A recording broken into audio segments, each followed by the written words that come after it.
If you want to make money as a DJ, I've got 3 metaphors that are going to get your clients on the same page so that you can skip all the BS and get right to a productive conversation. And stick around for the last one because it's the most beneficial metaphor that I use. It gets me all the power back when brides and grooms start going awry, start telling me all kinds of random stuff that they want. That's fine, but, and then I hit them with the last one. So stick around for that. It is the best one that I have by far. But we'll start off with these 2, which are also awesome. These are bangers for you. I want to give you 3 metaphors, starting off with referees. So what are you talking about? Why am I using metaphors?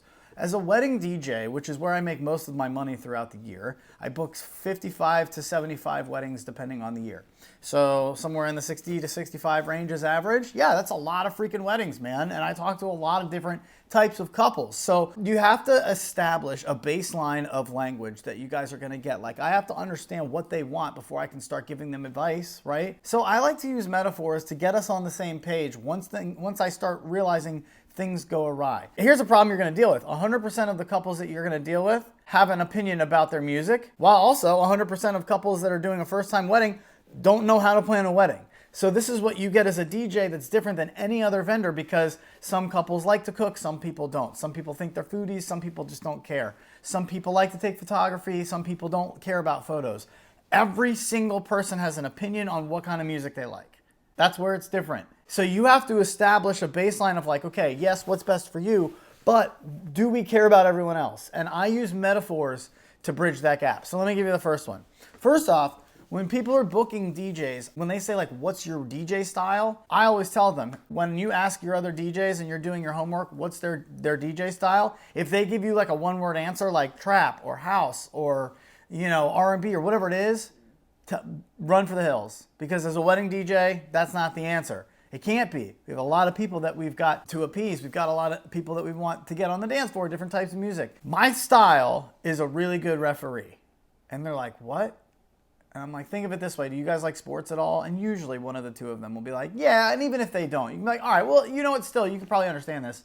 The best type of referee is one that you're not really talking about at the end of the game. When you think about a great game, you're all walking out of the game just going, wow, that was amazing. Oh my God. I cannot believe that was an amazing game. You guys, you're talking about the game. You're not talking about the referees at all. And as a wedding DJ, that's how it should be. The only time you walk out of a game and you're talking about the referees is because they screwed something up. Same exact thing with a wedding DJ. So when you ask me what my style is, I want to provide an amazing experience that's just smooth, executed perfectly, so that everyone's talking about the experience when they walk out of there, but not necessarily me, right? It's not me that they're thinking about the experience. You guys are the star. I'm just the one in the background making sure that everything runs and is something that you'll never forget in a good way. And they're like, that makes total sense, right? Establishing language, like you're getting on the same page now. So now they know, okay, his goal is not necessarily to come in and be the best house DJ or the best scratching DJ or the best turntablist. His goal is to make sure that we get the most incredible experience. That's where I start off with the referee.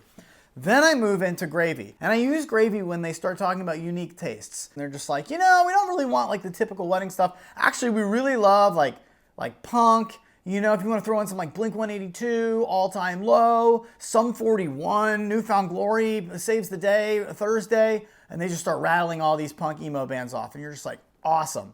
I'm a punk drummer. Okay, I love punk. And I say that. I'm like, oh, amazing. Okay, hell yeah. We can do that. We got to treat it like gravy though. And they're like, what do you mean? And I'm like, well, let's back this up. Remember we talked about at the beginning of the call? And at the beginning of every call, I asked them how they would rate themselves as a couple on what they want from the dance floor. How dancey of a couple do you want to be? A 10 out of 10 is like, I want to pack dance floor all night. A 1 is like, I don't care if the dance floor pops off. I just want to hear the music I want to hear. I make them give me a number right in the beginning of the call. So if they're anywhere from a 5 to a 10, and then they start telling me that all they want is like punk rock, All Time Low, all that kind of stuff, I can refer back to that and I can be like, okay, but we got to treat it like gravy. Now, if they were a 1 and they said they don't care, I just want to hear punk all night and that's what we're hiring you to do, a lot of DJs won't do that. I will do that for them as long as they are very clear with me. I do not care if this dance floor pops off at all. I just want you to play this music. All right? You want to spend $2,000 for me to stand there and run a playlist? Like, okay. I'm not going to judge you for it. I don't know why you'd hire me for that. You don't need me for that. But okay, I'll do it. But when couples start going awry and they start talking to me, for example, about the punk, and they told me they were a 7 out of 10 for the dance floor, I say, all right, we got to treat it like gravy. And they're like, what do you mean? I said, well, remember you said you were a 7 out of 10, right? We want to have fun. We want people to be partying. We don't want to over the top, but we do want people out there dancing with you, right? And they're like, well, yeah, definitely. We want to be partying with our friends. I said, okay, so think about any kind of unique taste of music at a wedding dance floor. Treat it like gravy on a dish, okay? Because like the right amount of it really adds to the dish. And everyone's like, oh my God, I needed that. Like it was so dry without it, actually. I really needed some gravy with my turkey. I mix it in with my mashed potatoes. Woo, got some stuffing in there. Yeah, it fits. But if I walk over your table and just start dumping gravy all over your plate, you're gonna be like, oh, excuse me, that's ruined. And they're like, okay, that makes sense. I'm like, think of your punk rock like gravy. Like we can do them like every 8 songs or so if you want to like mix them in every now and then. But if you want me to just hammer out punk songs on the dance floor, I will happily do that for you. But you're not going to get a 7 out of 10 experience. You're going to get a 1 to 2 out of 10. No, this is people aren't, unless all of your friends absolutely die for only that music. That's just not. No one's going to dance with you for that all night. They're just going to leave, and they're like, that makes so much sense. That makes total sense. Establishing language, like getting them on the same page. They still know you're going to play their music. You're not saying no. You're just making sure they understand. Dude, we can totally do that. If you want people to dance with you, we can't just dump them with it, okay? We got to do it like with taste. And then they understand, and then you go do that, and then they're like, wow, he was right. It was amazing. This guy knows what he's talking about. It's the best. All right, so this is my last one I want to make sure you stuck around for. And if you did, good for you. You're going to already make so much money because look at you. You're invested in this. You're already staying to the end of the video. Make sure you like and subscribe because I'm throwing these out here. I've got nothing to sell you, only information to give you. And I enjoy connecting with all kinds of DJs out there. And I learn from you too. So please hammer out some comments. Let's learn from each other if you have any questions at all. But as we're speaking of couples kind of going off the rails and giving you that advice because they all have an opinion on their music, but none of them, if they're first-time weddings, know how to plan a dance floor, right? For a wedding, they just don't. They've never done it before. Like, how should they? What I end up saying is this metaphor to get my power back, okay? Now, for example, let me give you a situation. They gave me a 9 out of 10 in my first question of our call. They say they definitely want a packed dance floor. Okay, awesome. 6 months later, they start giving me their music, right? 3 or 4 months out of their wedding, and their music starts coming in, their selections. Hey, Adam, I get this email. Oh, we started thinking about it. Here are our must plays. Here are our suggestions. Here are our don't plays. And I'm like, cool, okay. And I go through it, and the must plays are all like Bryan Adams, Celine Dion, Ed Sheeran, like that. And then the suggestions are of the same ilk, and like, soft rock, smooth jazz, whatever. And then the don't play is like, we don't want to hear any line dances, hip hop, 2000s hits. Like, we're not into the Usher, we're not into, and they start listing this huge don't play list. And you say, okay, time out. This doesn't fit. When the expectations of the client don't fit what you know is going to happen, you have to say something. Otherwise, you're just a yes man, and that's not what they hired you for. Because what's going to end up happening is it's going to be a train wreck, and then they're going to blame you for not saying something. I'm telling you, if you do it right, it just pays in dividends to be honest with them. And this is what I would say. I would say, hey, listen, remember, you guys drive the train. So if what I'm about to say doesn't jive with you, that's totally cool. I just want to make sure that you see I got a red flag, and I wanted to bring it up with you guys. Is that okay? And they're always going to say, no one's going to say no to that. So if you frame it like that, they're going to be like, oh, okay, cool. You'd be like, all right, guys. So remember when we talked and you guys said you wanted like a 9 out of 10? Like, you really want you want a fun dance floor, right? And they're going to be like, yeah, of course. You're like, I saw your song selections. Guys, they look great, and I really appreciate you taking the time to put them together. Make sure you validate the time that it took for them to do it, even if you're telling them that it's not going to work. It still took them a long time, right? They put effort into it, so appreciate that. Respect that. But also, here's how we say, nah, man.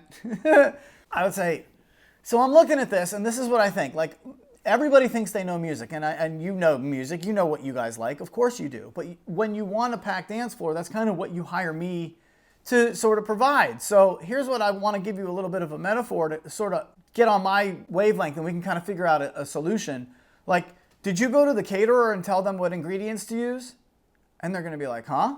And you'd be like, I mean, did you tell the caterer like exactly what ingredients to use and none of the ingredients that they can't use? Like, this happens all the time. It's very common, but everybody thinks they know music, right? So they'll give the DJ like all of this like suggestions and we need this, we have to have this and blah, blah, blah. And that's fine.